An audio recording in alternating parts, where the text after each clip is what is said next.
نحمده ونصلي على رسوله الكريم أما بعد فأعوذ بالله من الشيطان الرجيم بسم الله الرحمن الرحيم رب اشرح لي صدري ويسر لي أمري واحلل عقدة من لساني يفقهوا قولي۔ آیت الکرسی کیا ہے؟ قرآن پاک کی سب سے بڑی آیت۔ دراصل اللہ تعالیٰ کا تعارف، پیچھے محبت کی بات ہوئی۔ محبت اسی چیز سے ہوتی ہے جس کو انسان اپنے سے بڑا سمجھتا ہے، جس کی صفات پر حیرت زدہ ہوتا ہے، جو چیز اس کو پسند آ جاتی ہے۔ اللہ تعالیٰ سے بھی انسان کو محبت اس وقت تک نہیں ہو سکتی جب تک اللہ تعالیٰ کا صحیح تعارف نہ ہو، اور اس کے تعارف میں یہ آیت ایک بہت اہم کردار ادا کرتی ہے۔ ہم میں سے بہت سے لوگ آیت الکرسی پڑھتے تو ہیں، لیکن بغیر سمجھے، بغیر جانے کہ یہ آیت بتاتی کیا ہے تو یہ ایک آیت، لیکن اس کی فضیلت کے بارے میں بہت سی احادیث وارد ہوئی ہیں۔ ترمذی کی ایک روایت ہے حضرت ابو ہریرہ رضی اللہ تعالی عنہ سے کہ نبی صلی اللہ علیہ وسلم نے فرمایا کہ ہر چیز کا کوہان اور بلندی ہے، یعنی ہر چیز کی بلندی ہوتی ہے، اور قرآن حکیم کی بلندی سورۃ البقرہ ہے، اور اس میں آیت الکرسی تمام آیتوں کی سردار ہے۔ یعنی ہر چیز کی ایک بلندی ہوتی ہے۔ قرآن کی بلندی کس میں ہے؟ سورۃ البقرہ میں، اور سورۃ البقرہ میں ایک آیت ہے جو تمام آیتوں کی سردار ہے، اور وہ کون سی آیت ہے؟ آیت الکرسی۔ حضرت ابی ابن کعب سے روایت ہے کہ نبی صلی اللہ علیہ وسلم نے فرمایا، اے ابو المنذر، اللہ کی کتاب میں تمہارے پاس سب سے افضل آیت کون سی ہے؟ عرض کیا، اللہ اور اس کا رسول خوب جانتا ہے۔ آپ نے فرمایا، اے ابو المنذر، اللہ کی کتاب کی آیات میں کون سی آیت تمہارے پاس سب سے بڑی ہے؟ انہوں نے عرض کیا، اللہ لا الہ الا هو الحی القیوم۔ تو آپ صلی اللہ علیہ وسلم نے میرے سینے پر ہاتھ مارا اور فرمایا، ابو المنذر، تمہیں تمہارا علم مبارک ہو، یعنی واقعی یہ آیت سب سے بڑی آیت ہے۔ اس کے بارے میں آتا ہے، جو شخص ہر فرض نماز کے بعد آیت الکرسی پڑھ لے، اسے جنت میں جانے سے کوئی چیز نہیں روکے گی سوائے موت کے۔ اسے ابن مردویہ نے روایت کیا ہے۔ اللہ تعالیٰ نے حضرت موسیٰ بن عمران کی طرف وحی کی کہ ہر فرض نماز کے بعد آیت الکرسی پڑھ لیا کرو۔ جو شخص یہ کرے گا، میں اسے شکر گزار دل، ذکر کرنے والی زبان دوں گا۔ اس پر ہمیشگی صرف نبیوں سے ہوتی ہے، یا صدیقوں سے، یا اس بندے سے جس کا دل میں نے ایمان کے لیے آزما لیا ہو، یا اسے اپنی راہ میں شہید کرنا چاہتا ہوں۔ یعنی اس آیت کی پابندی ہر فرض نماز کے بعد اللہ کے خاص بندوں سے ہی ہوتی ہے۔ بس اپنے آپ کو چیک کر لیں کہ آپ ان میں شامل ہیں کہ نہیں۔ کیونکہ ہم نماز میں کچھ سوچتے رہتے ہیں، جو ہی سلام پھیرتے ہیں پھر بغیر کچھ سوچے سمجھے جو سوچ رہے ہوتے ہیں اس کو بیان کرنے لگتے ہیں، اور یہ بھول جاتے ہیں کہ یہ وقت آیت الکرسی پڑھنے کا ہے۔ لیکن جب انسان کا دل اللہ کی طرف مائل ہو جاتا ہے تو پھر نہیں بھولتا۔ نبی صلی اللہ علیہ وسلم نے یہ بھی فرمایا کہ جس گھر میں آیت الکرسی پڑھی جائے اس گھر سے شیطان نکل جاتا ہے۔ اس کے بارے میں ایک روایت ہے جو بخاری کی ہے، صحیح حدیث ہے۔ حضرت ابو ہریرہ رضی اللہ تعالیٰ عنہ کہتے ہیں کہ آپ صلی اللہ علیہ وسلم نے مجھے صدقہ فطر کی حفاظت پر مقرر کیا۔ فطرانہ جمع ہو رہا تھا اور آپ نے اس کی حفاظت کے لیے ان کو ایک طرح سے چوکیداری دی۔ کوئی شخص آیا اور غلہ چوری کرنے لگا، میں نے اسے پکڑ لیا اور کہا، میں تجھے رسول اللہ صلی اللہ علیہ وسلم کے پاس لے جاؤں گا۔ وہ کہنے لگا، میں محتاج ہوں، عیالدار ہوں، سخت تکلیف میں ہوں، چنانچہ میں نے اسے چھوڑ دیا۔ جب صبح ہوئی تو آپ نے مجھ سے پوچھا، ابو ہریرہ، آج رات تمہارے قیدی نے کیا کہا تھا؟ میں نے کہا، یا رسول اللہ صلی اللہ علیہ وسلم، اس نے محتاجی اور عیالداری کا شکوہ کیا تھا، مجھے رحم آیا تو میں نے اسے چھوڑ دیا۔ آپ نے فرمایا، دھیان رکھنا، وہ جھوٹا ہے، وہ پھر تمہارے پاس آئے گا۔ چنانچہ اگلی رات وہ پھر آیا اور غلہ اٹھانے لگا، میں نے اسے پکڑ لیا اور کہا، آج تو ضرور میں تمہیں نبی صلی اللہ علیہ وسلم کے پاس لے جاؤں گا۔ وہ کہنے لگا، مجھے چھوڑ دو، میں محتاج ہوں، عیالدار ہوں، آئندہ نہیں آؤں گا۔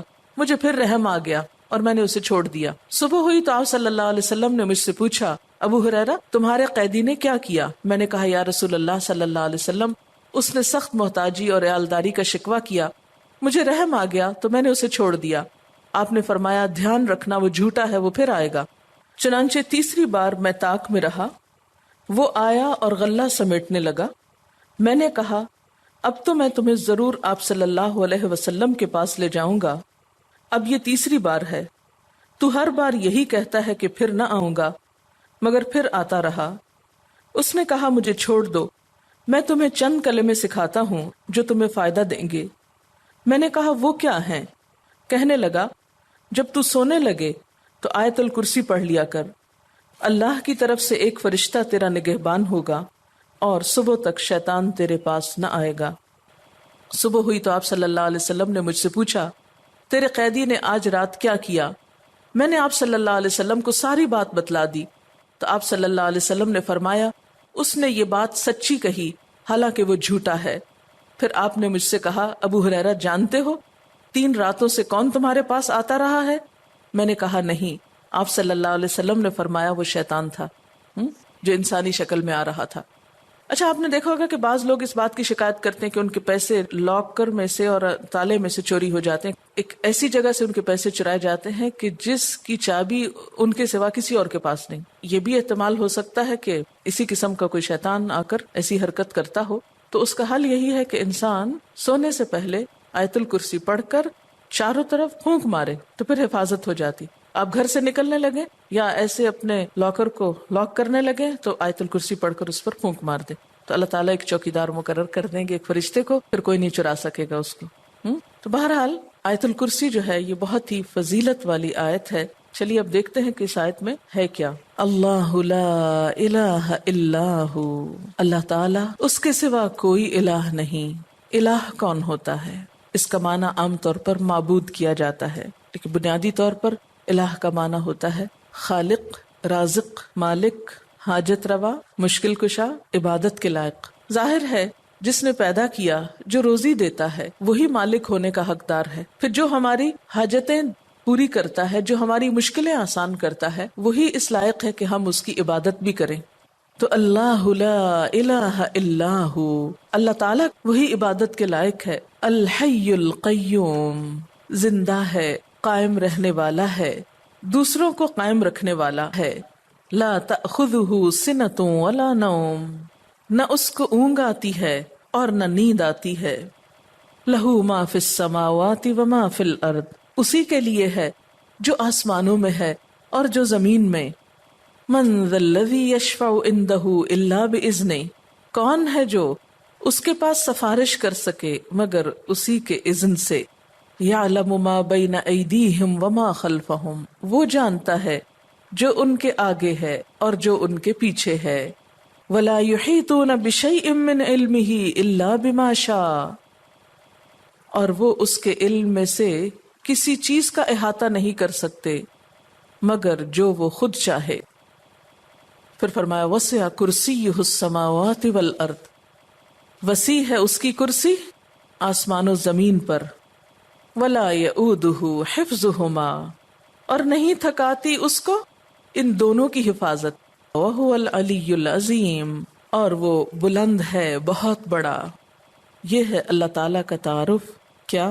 نمبر 1 اس کے سوا کوئی الہ نہیں، نمبر 2 وہ زندہ ہے، نمبر 3 قائم رہنے والا ہے، قائم رکھنے والا ہے، نمبر 4 اس کو نیند اور اونگ نہیں آتی، نمبر 5 آسمان و زمین کا مالک وہی ہے، نمبر 6 اس کے پاس کسی کی سفارش کام نہ کرے گی مگر اسی کی اجازت کے ساتھ، یعنی سارا اختیار قیامت کے دن اسی کے پاس ہوگا، نمبر 7 انسانوں کے سامنے اور انسانوں کے پیچھے، یعنی ان کا ماضی اور مستقبل سب کا علم وہ رکھتا ہے، نمبر 8 اس کے علم میں سے کوئی کچھ نہیں لے سکتا مگر جتنا وہ چاہے، یعنی اللہ کے علم جیسا علم کسی اور کا نہیں، نمبر 9 اس کی حکومت، قدرت، عظمت، اقتدار یا علم آسمان و زمین پر محیط ہے، چھایا ہوا ہے، اور نمبر 10 ان دونوں کی حفاظت اس کے لیے کچھ مشکل کام نہیں، نمبر 11 وہ بہت بلند،